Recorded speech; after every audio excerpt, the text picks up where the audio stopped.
Hey, what's going on, guys? Logdotzip here. Welcome back to the Minecraft snapshot. And seriously, dude, you're killing me right now. Welcome back to the Minecraft snapshot for Minecraft 1.9. We are currently in the Minecraft 15w34a snapshot, and this is the first snapshot to introduce the newest aspects of the combat update. Updated combat mechanics coming at you in this snapshot. You'll notice something right as I punch the air. You see it? Right there. I want you to look right there. You see it? Brief? Maybe you need to see it a little bit faster. This is a cooldown timer for swords. Introduced in the new 15w34a snapshot are the idea of attack cooldowns and attack speeds. I don't know. It's got some interesting names. We'll be covering everything that came out in the snapshot that was released today and is available for download in your Minecraft launcher. So I hope you enjoy. Oh yeah, you see that back there? Yeah, we got some stuff to cover. Hope you enjoy this Minecraft 1.9 snapshot update video. If you do and you want to see more on the channel, both related to the snapshot and or otherwise, then do make sure you drop a like rating on the video. And thanks, of course, for subscribing for all future Minecraft videos. So, what do you got for trade, sir? Ah, the weaponsmith. He wants to show us some of the things that we're going to be covering in the snapshot today. It's going to take us some pork chop. But I figure this would be an interesting way to show you the new comment. Anyways, so you'll notice whenever you attack something or when you switch items in your hotbar, you'll get yourself a little bit of a little indicator to the right of your toolbar. This is going to be the indicator that determines your cooldown or your, attack strength mechanic. Now, what the attack strength mechanic does is it kind of changes the amount of damage you can do dependent on your most recent attack. So the days of spam clicking are over. Now, luckily, we got ourselves a single pork chop off that pig, so we can now make a nice little trade here, and I can show you what we got. So we got the wooden sword. Let's take this wooden sword, and you'll notice, okay, so normally a wooden sword, you got one hit, that's good. You hit him again. That's normally enough to kill a pig, right? Just 2 strikes. Bada boom, bada bing. It's done, it's handled, it's not a big deal. Well, that's actually changed, because if you spam click, you'll notice, look. This is with a wooden sword right now. Look how many additional hits it took. It took almost 8 swings with a sword. And watch, this ain't no craziness. I'll go into game mode 0 and show you the same exact. Look at this. Look at this. Because we are not waiting for our cooldown to appear, the damage is heavily reduced. You can see, wait for the cooldown, normal damage. Don't wait for the cooldown, slow damage. Wait for the cooldown, normal damage. Now, this is the same across the board for all the swords in terms of speed, but there are slight differences as well in the different attack speeds that are going to be involved. And this is going to open up a new world of ideas for customizations to weapons depending on cooldown speeds, this, that, and the other. So you can see we're going to grab ourselves one of those swords, we're going to grab ourselves one of these swords, we're going to grab ourselves one of these swords, and we're also going to grab ourselves a hoe, we're going to grab ourselves a pickaxe, and we're going to grab ourselves a regular axe as well. Now you'll see here all the different swords. You can see kind of all the different cooldowns. And by the way, in order to get the cooldown enabled in your snapshot, you need to go to Options, Video Settings, and then Attack Indicator. There's a hotbar option, there's the turn it off option, and there's even a crosshair option. And you see the crosshair option differs is it appears right next to your crossbar. And you have that little indicator that shows up right underneath that lets you know when you can attack next. Now, this can be kind of hard to see if you're battling in a nice gray area. As you can see here, it's a little bit difficult to see. So the one down by your hotbar is going to be a little bit of a better visual indicator, if you ask me. And it also is a little more detailed because I think it has more pixels for it to cycle through, so it allows you to know closer to exactly when it's free. But we'll even bust out the iron sword. You'll notice it does still take less hits using the iron sword as opposed to the wooden sword. And of course, the diamond sword and stone sword work in a similar way. We see, takes less hits, even though normally this would be a 2-hit with the diamond sword. You see when we wait for the delay, 2 hits. But When you don't wait, 1, 2, 3, 4, 5. Well, okay, so 3 hits, anywhere from 3 to 5 hits. It's just going to depend on how fast you spam. So it is now totally encouraged that you time out your attacks. This is going to make such a huge change to faction servers, or really just any PvP situation where you're going against other humans. However, this has also changed a little bit for the good in certain ways. A villager used to take 3 hits with a diamond sword before. Now, if you wait for the cooldown, it is anywhere from a 2-hit to a 3-hit each time. Or, I believe I actually misspoke, and it was 4 hits for a diamond villager, 4 hits for a sword, diamond sword. I'm sorry, I'm all over the place.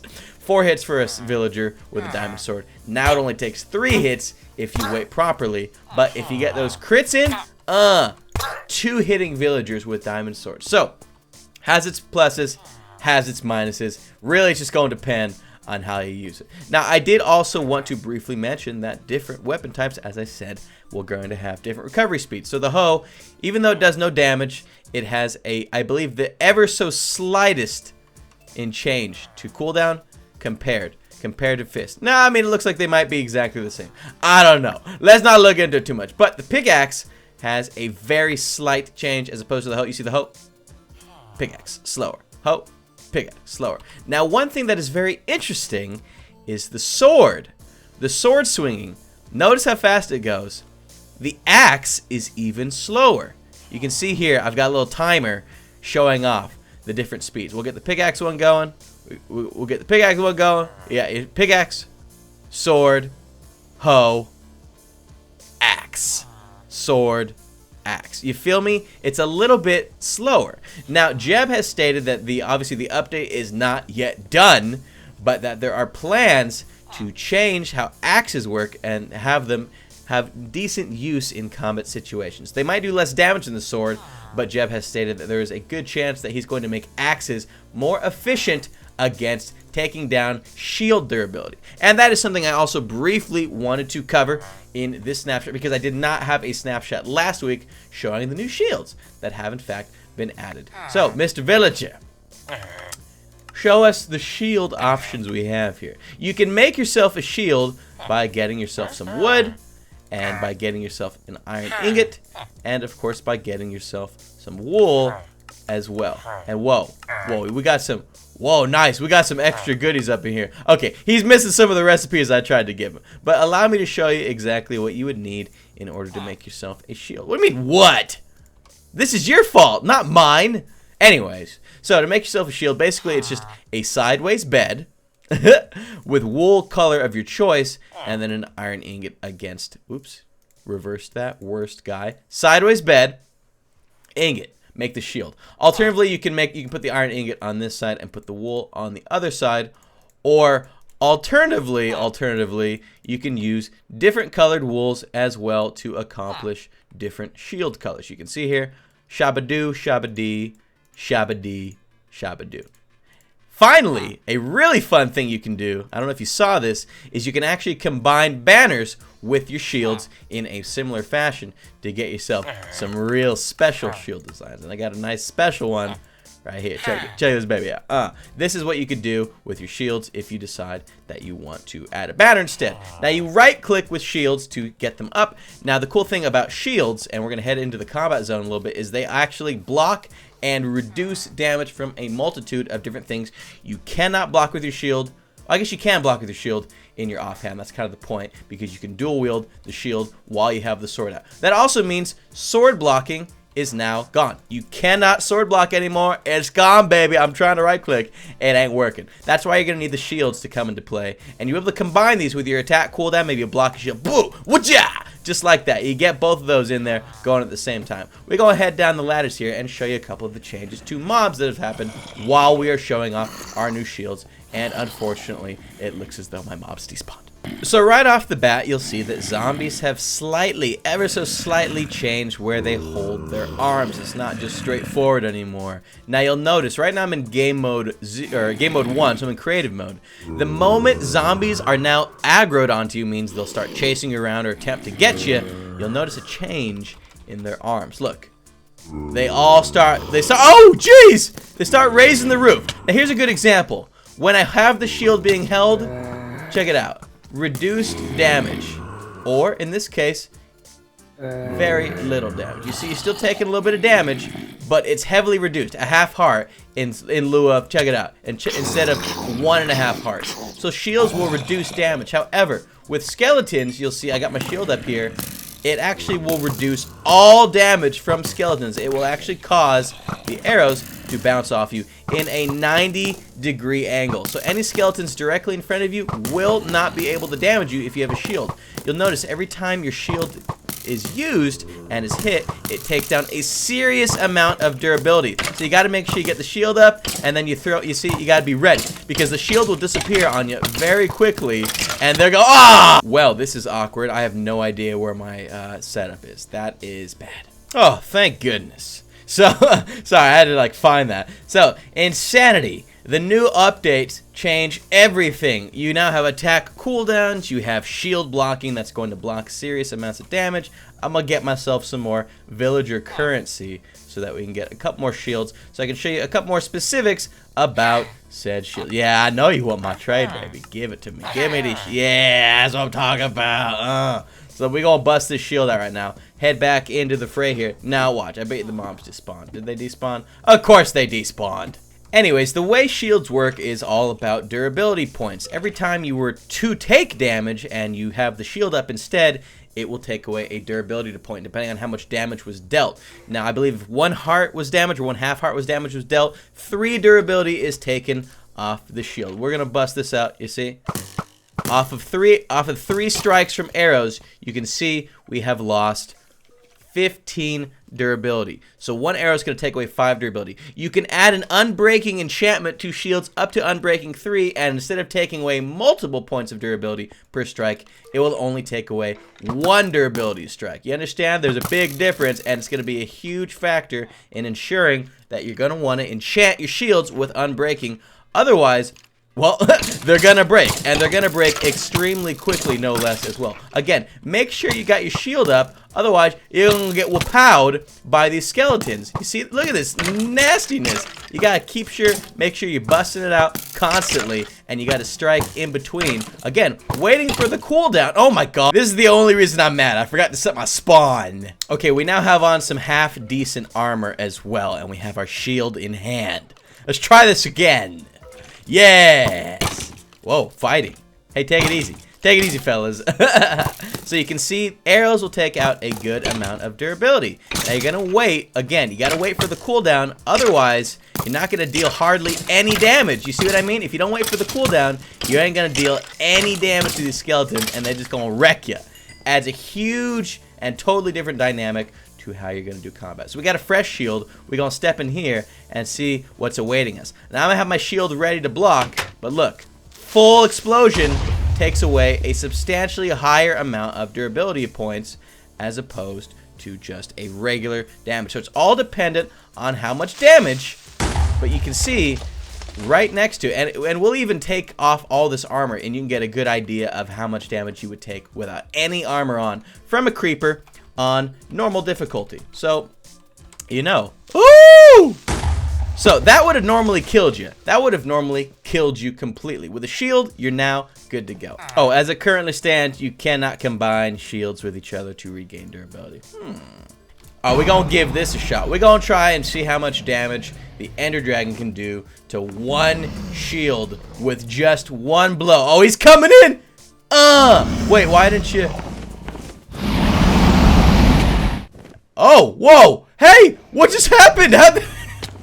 Well, now that the main combat issues have been taken care of and explained to you, I can go over in very brief detail some of the other changes to the snapshot that probably aren't going to matter to most of you. So, command blocks now have been changed. Well, it might matter to some of you. Whatever. There are now 3 different types of command blocks. You have your standard command block right here. You have a chain command block. And, of course, you have the repeating command block. Now this stuff, you don't understand. This is insanity. Not only are there 3 new command block types, but there are also directional command blocks. You can now direct command blocks, similar to pistons, 6 different directions depending on how you place them. You can see, you place them this way, they'll all be facing towards you. You can place them up, the arrows are pointing up. You can place them down, arrows going to be pointing down. Now in terms of what each different command block does, you have the 3 different modes, like I said, impulse, which is the normal one, chain, and repeat. Now, the impulse one, the command is run on the rising edge. So, assumably, wherever the arrow is pointing, and then you, of course, you will power this baby. You're going to say sup. Place that down. You see, it says sup. Now, the chain ones work a little bit differently. The command is run whenever a command block pointing into that command block executes while the command block is powered. The chain signal can be forwarded even through disabled chain command blocks. Now, that might not make sense to most of you. That's quite all right. It don't make any sense to me either. Now, the final one over here is a really cool one. This is, of course, the repeating command block. This is a command block that, when powered, will run its command every single tick. This is essentially a command block clock without the need for the clock. Look, 20 times a second. You can see it is run 20 times per second. Once every tick, and there's 20 in-game ticks per second. So this is going to be mad. This is going to be so useful for any command block contraptions you have, and just overall making things lag a lot less, since in addition, you can now just have a tag for powered command blocks, which means you can have powered command blocks without actually powering them. That's right. You don't even need redstone blocks anymore to have powered command blocks. Certainly, it's going to reduce a lot of lag. Not to mention, there were tons of optimizations in the latest snapshot to make everything run a lot less laggy as you take it on. Over here, we have something that's just real fun and simple. Shulkers will now properly... I always have trouble saying that word. Shulkers will now properly be... Whoa. Nice. Difficulty 0. I mean, difficulty 2. I think they're in peaceful mode anyway, so... Hey, man, why you hang out like that? Okay. Basically, shulkers can now be picked up properly by minecarts. If you can get it... Come on! Get in there! Pick it... Yeah! Now they'll be working properly and get moved around properly in minecarts, which is a great thing. Finally, we have over here changes to maps. That's right, changes to maps and how you can use them. So, if you don't know, you can make maps in Minecraft. Wow, it's not a new thing, man. But you'll notice upon making your maps that they have been slightly changed. For example, you can now zoom and have more reasonably sized maps that are going to make sense. I could not get this to work in the snapshot. You can see this is how a map normally works. Of course, you can scale it out further by wrapping that map in more paper, and you'll notice it is now scaled out even further. You can see even less, and you can do this a few times. Not only can you do this a few times, but you can do it even further out than you previously could. We're now at level 4 of 4. It's crazy. It's crazy. Okay, so you can't do it any further that direction, but you can now zoom back in. You can see we're now back at level 3 of 4. You can do that again further. Well, with the shears. You need shears in order to do it, and it will use durability on the shears. We have a scaling of 1 to 8. We're now at 1 to 4. Now, again, it's a little bit glitchy. You kind of have to be careful with using your maps. You'll notice if you glitch it out by just grabbing the map without grabbing the shears, it looks as though it will reset your map. There's nothing you can do with that map once you've borked it. So be careful, man. Otherwise, you got a compass. Ain't going to do you no good. You can see we're going to reload up a good map. Now, again, I've had trouble trying to get this to work. So we now have that properly. We're going to take the shears out, and we're going to see. You see, sometimes it just don't want to work for you, man. So I have been able to get it work, but the whole point is you can now zoom in even closer than you've ever been able to before.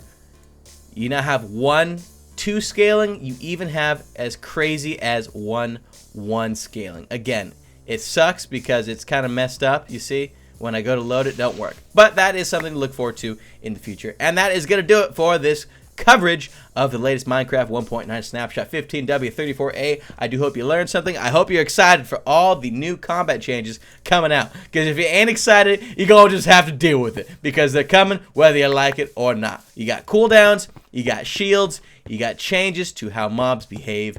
It's all good stuff. I hope you enjoyed the snapshot video. If you did and you want to see more snapshot videos on the channel, then do make sure you drop a like rating on the video. Of course, make sure you are subscribed to my channel to catch all the snapshot updates as they come out and are released to Minecraft 1.8/9/ whatever you want to call it. Thanks so much for watching. Have a great day. We will see you later.